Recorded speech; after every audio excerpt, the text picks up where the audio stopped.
حضرت سیدنا علی المرتضی شیر خدا کرم اللہ وجہ الکریم کے پاس ایک شخص آیا، کہنے لگا حضرت مصیبتوں سے چھٹکارا حاصل کرنے کا کوئی طریقہ بتا دے، حضرت کوئی ایسا حل بتائیں، معاشرے میں میری عزت نہیں، معاشرے نے مجھے ذلیل کر کے رکھ دیا، مجھے بے عزت کر کے رکھ دیا، معاشرے میں میرا کوئی مقام نہیں، میرا کوئی وقار نہیں، کوئی ایسا کلیہ بتائیں، کوئی ایسا وظیفہ بتائیں، کوئی ایسی نصیحت ارشاد فرمائیں جس پر میں عمل کر کے معاشرے میں قابل عزت قابل احترام بن جاؤں۔ یہ سن کر حضرت سیدنا علی المرتضی شیر خدا کرم اللہ وجہ الکریم نے فرمایا میاں انسان کو جو مقام خاموشی سے ملتا ہے وہ کسی عمل سے نہیں ملتا،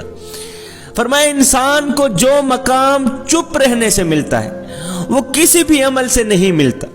فرمایا جس طرح عورت کا زیور ہوتا ہے اسی طرح مرد کا زیور بھی ہوتا ہے،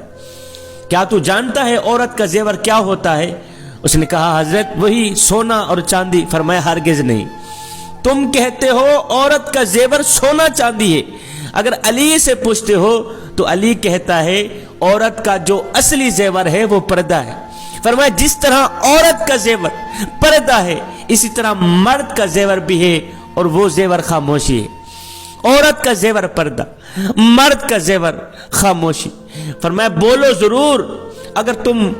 بات کرنے کی ہمت رکھتے ہو، بات کرنے کی صلاحیت رکھتے ہو، اگر تم برداشت کرنے کی ہمت رکھتے ہو پھر بولو، فرمایا لوگو اگر تم چاہتے ہو کہ تمہیں کوئی بھی مسئلہ درپیش نہ آئے، اگر تم چاہتے ہو کہ تمہاری زندگی سکون سے گزرے تو فرمایا خدا را اپنی زبان کو کنٹرول میں رکھنا، اپنی زبان پر پھر قابو پانا۔ حضرت سیدنا علی المرتضی شیر خدا کرم اللہ وجہ الکریم اکثر خاموش رہا کرتے تھے، جب بات کرنے کی باری آتی تھی تب بات کیا کرتے تھے، جب کوئی سوال کرتا اس کو جواب دینے کے لیے آپ بولا کرتے تھے، نہیں تو اکثر خاموش رہا کرتے تھے۔ ایک تو آپ خاموش رہا کرتے تھے،